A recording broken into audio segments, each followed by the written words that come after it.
ያነሳቸዋቸው ሐሳቦች የሰጣቸዋቸው ምክሮችና ቢሆኑ ያላቸዋቸው አስተያየቶች ጠቅለል ተደርገው ሲታዩ የመጀመሪያው የሰላም ጥሪ የተሰማበት ሰላም እንዲሰፍን የተጸለየበት እና ቁጭት የታየበት የሐሳብ ልውውጥ ነው።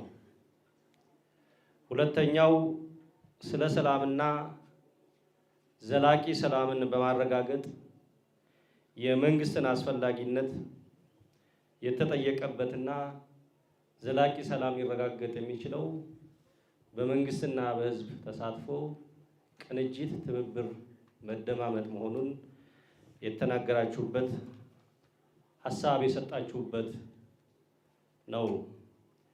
ሶስተኛው የወል የመልካም ማስተዳደር ችግሮች እንዲፈቱ የተነሳበት እና ለመፈታታቸው ደግሞ የህዝቡ ሚናና ተሳትፎ ምን መሆን ያለበት የሚል ሐሳብ የተነሳበት ነው። ስለሆነም እነዚህ ሶስት ሐሳቦች ጠቅለል ተደርገው ሲወሰዱ አስተዋይ ህዝብ ትናንት የሰላም ሁኔታ እንዳይረብሽ የሰላም ጠንቅ የሆኑ ችግሮች እንዲፈቱ ትናንት ላይ የሚሰራ ነው። ትናንትን ካልሰራ ደግሞ ዛሬ ላይ ጊዜው እንዳያልፈው የሚጠቀምበት ዛሬን በአግባቡ ተጠቅሞ የራሱን ሰላም ለመመለስ የሚተጋ የሚወያይና የሚያስተውል ህዝብ መሆን ይገባዋል። ትናንት ቢያልፋችሁም ዛሬን በአግባቡ ተጠቅማችሁ ሰላም ለማስፈን ሰላም ለማረጋገጥ የራሳችሁን ሚና ለመወጣት የተዘጋጃችሁ መሆኑን የሚያሳዩ የሚያመላክቱ ሐሳቦች የተነሱበት በመሆኑ በራሴና በክልሉ መንግስት ስም ላመሰግናችሁ እወዳለሁ። በሁለተኛ ደረጃ ይፈቱ ብላችሁ ወደ በእኔ አያያዝ ወደ 11 አካባቢ የሚሆኑ የመልካም ማስተዳደር ችግሮች በአጭር ጊዜ በረጅም ጊዜ የሚፈቱ በእርግጥ አንዳንዶቹ ማክሮ እይታን የሚጠይቁ ሀገራዊ ፖሊሲ የሚጠይቁ የተቀመጡን ፖሊሲዎች በአግባቡ በመተግበር ችግሮቹ እንድንፈታ በአግባቡ የታቀዱ እቅዶችን በመተግበርና በመፈጸም የሚፈቱና እንደተጠበቀ ሆኖ እነሱን አቅም በፈቀደ መንገድ ለመፍታት እንሞክራለን። የመጀመሪያ ያነሳችሁት ሞጣ አዴት ባህር ዳር መንገድ ይከፈት ነው። እነዚህ ሰዎች የሞጣን ህዝብ ሳወያይ የሞርጦ ለማርያም ህዝብ ሳወያይ የደብረ ወርቅን ህዝብ ሳወያይ በአንድ ሳምንት ውስጥ እንፈታለን ብዬ ተናግሬ ቃላባ ያደርገውኛል። አሁንም ተነጋግረው ይፈታሉ። በሚቀጥሉት 15 ቀናት ለመፍታት ይሰራሉ ብዬ ተስፋ አደርጋለሁ። አዴት ፈረስ ቤት ያለው መንገድ ግንባታ ከመንግስት በኩል የምንጠየቀው ነገር የለንም። ግንባታውን አስጀምረናል። በእናንተ በኩል በተለይ በፈረስ ቤት በኩል ያለውን ሽፍትነት አስቁሙና መንገዱ እንዲሰራ የራሳችሁን ኃላፊነት ተወጡ። እንደ መንግስት መንገዱን አስጀምረናል።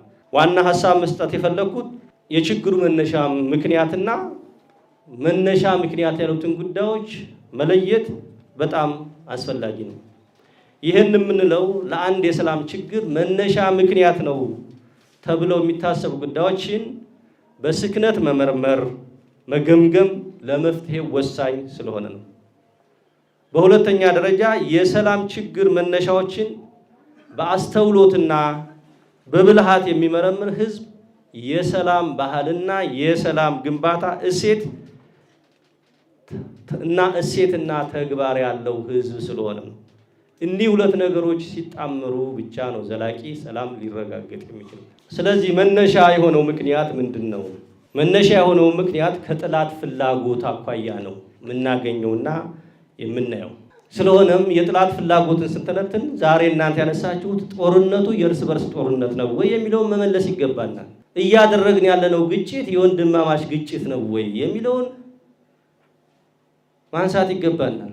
ጉዳዩ የወንድማማችነት ጦርነት እና የእርስ በርስ ጦርነት ነው ወይ የሚለው አቋም ለመያዝና ምን እየተደረገ ነው የሚለውን ለመረዳት በደንብ መፈተሽ መገምገም ያስፈልጋል። ስለዚህ ጠላት ማን ነው ካልን በአስተሳሰቡ ጽንፈኛ ነው። ጽንፈኛ ከሱ ሐሳብ ውጭ የማይቀበል ሐሳቡን አልቀበለው ካልክ ሌላ ነገር እንኳን ቢጠፋ አሲድ እንኳን ካጣህ በሳት አቃጥለው፣ ጥይት አታባክን፣ ግደልና ሬሳውን ትበል። አንዳንድ ጊዜ ሌላ ሰው መቀላቀል የለብህም ብሎ የሚናገርና በዛ ልክ የሚቀሰቅስ ነው። አሰላለፉ ባንዳነት ነው። በግብር ሌባ ነው። ዘራፊ ወንበደ ነው። ጭራቅነት የተሞላበት ዛሬ የተናገሩት ሰዎች እና እስከ ዛሬ ስንሰማቸው ለመስማት የሚዘገንን አገዳደል የተገደለበት መምህሩን አንበርክኮ ለመግደል የማይፈራ ትውልድ ለኃይል መሆኑን ማወቅ፣ ዋና ተሳታፊዎቹ ብድር የተበደሩ መመለስ ያቃታቸው ባለሀብት ሊሆን ይችላል፣ ወጣት ሊሆን ይችላል፣ መንግስት ሰራተኛ ሊሆን ይችላል፣ ከማረሚያ ቤት ያመለጠ ነፍሰ ገዳይ፣ በሙስና የተጨማለቀ ነጋዴ፣ ባለሀብት፣ መንግስት ሰራተኛ ወዘተ። ከዚህ ውጭ ካለ ቤተ ክህነት አካባቢ እናንተ ጋር ያልተስማማ ያዋገዛችሁት የምትጠረጥሩት ቄስ ካለ ባራኪው፣ አዋዳሹ፣ ቀዳሹ እንደዚህ አይነት ሰዎች እንዳሉ እናውቃለን። ይሄን እናውቃችሁ ግብራቸውን ማነው አስተሳሰባቸውን፣ አሰላለፋቸውን፣ ግብራቸውንና ማናቸው የሚለው ስታተሳቸውን አውቃችሁ አቋም መያዝ ያስፈልጋል። ችግሩን ለመፍታት የተሰሩ ስራዎች 3 ስራዎችን ሰርተናል። አንዱ እንደዚህ አይነት የችግሩን መነሻ ምክንያት ለማሳወቅ እናንተ ጋር ተከታታይ ውይይት ተደርጓል፣ ህዝብ ጋር ረጅም ጊዜ። በዚህ መሰረት ወደ 25 ሚሊዮን የሚሆን ህዝብ በተከታታይና በተደጋጋሚ ለማወያየት ችለናል። ሁለተኛው ሁሉንም የሰላም አማራጭ ተጠቅመናል። ሁሉንም የሰላም አማራጮች ተጠቅመናል። ያ ማለት ጠቅላይ ሚኒስትሩ፣ ርዕሰ መስተዳድሩ፣ የክልል ምክር ቤት ተከታታይ የሰላም ውይይት እና ጥሪ አድርገዋል። በተለይ ጠቅላይ ሚኒስትሩ አማራ ክልል በመጡ ጊዜ በምክር ቤት ንግግር ባደረጉ ጊዜ ስለ ሰላም ጥሪ፣ ስለ ሰላም ንግግርና ድርድር ያላነሱበት ጊዜ የለም። የክልሉ መንግስት ከሰላም ካውንስል ማቋቋም ጀምሮ በምክር ቤት ጥሪ እስከ ማድረግ ድረስ ስራ ሰርቷል። ይህም በማድረጋችን ብዙ ውጤት አምጥተናል። ተበትኖ የነበረውን የቀድሞ ልዩ ኃይል ሰብስበን አሁን አድማ መከላከል አድርገናል። ትልቅ ውጤት አለ። ጫካ የነበሩ ታጣቂዎች በ15 ሺዎች የሚሆኑ ገብተው ተሐድሶ ወስደው ህዝቡ ጋር ተቀላቅለዋል። አሁንም እየተቀላቀሉ ነው። ቅድም እዛ አካባቢ አባቴ ማዕከላዊ ጎንደር፣ ሰሜን ሸዋ፣ ኦሮሞ ብሔረሰብ ዞን፣ ደቡብ ወሎ እንደተባለው ደቡብ ጎንደር፣ እነዚህ አካባቢ ላይ በስፋት ስራ እየተሰራ ነው። ሰሜን ወሎ በአነስተኛነት፣ አሁንም ጎጃም ቀጠና ደግሞ ይሄ እየጀመረ ነው። ሰሞኑን የተሻለ ውጤት ይመጣል ብለን ተስፋ እናደርጋለን። ሁለተኛ ድርድርና ውይይት አድርገናል። የአፍሪካ ህብረት ባለበት ተደራድረናል። ማስረሻ ሰጤ የመርጦ ማርያምን ማስረሻ ሰጤ ጋር ቁጭ ብለን ራት በልተናል፣ ተቃቅፈናል። ፈረንጅ አስቀምጠን አፈራርመናል። ይሄንን ጉዳይ ከኔ በላይ ሊናገር የሚችል ማንም የለም። የመጨረሻ መውጫ መንገዱ ምን ይሁን ነው። መውጫ መንገዳችን የመጀመሪያው እንደ ህዝብ የሰላም ባህል ያለው ማህበረሰብ ሁኑ ነው ምክራችን። የሰላም ባህል ያለው ማህበረሰብ ሁኑ።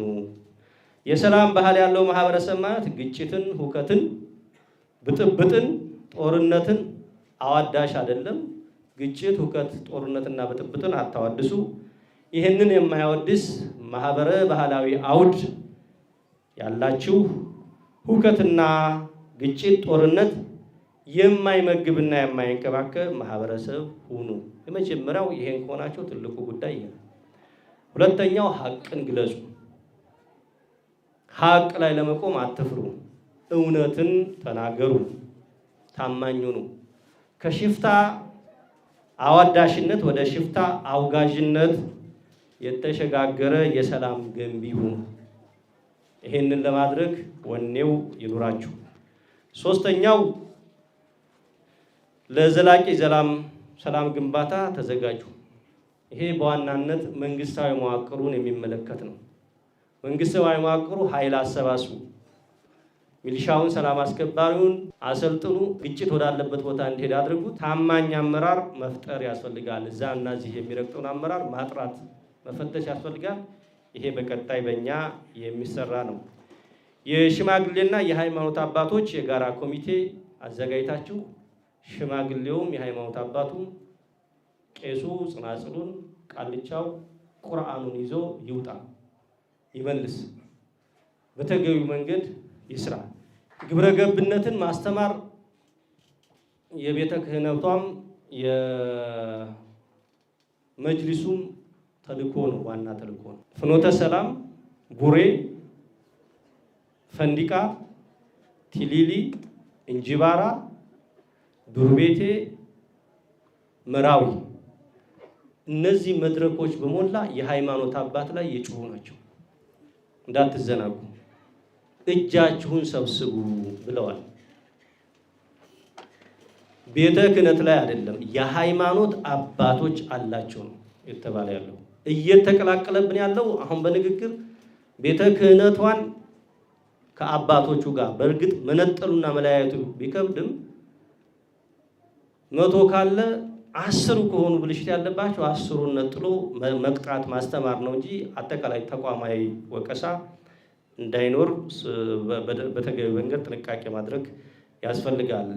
የመጨረሻው የተደራጀና ለመደራጀት የተዘጋጀ ህዝብ ሁኑ። ሐቀኛውን ጠጠር ሐቀኛውን የማዕዘን ድንጋይ ለማስቀመጥ ተዘጋጁ። ስለነበረን ቆይታ አመሰግናለሁ። አክባሪ ይስጥልኝ።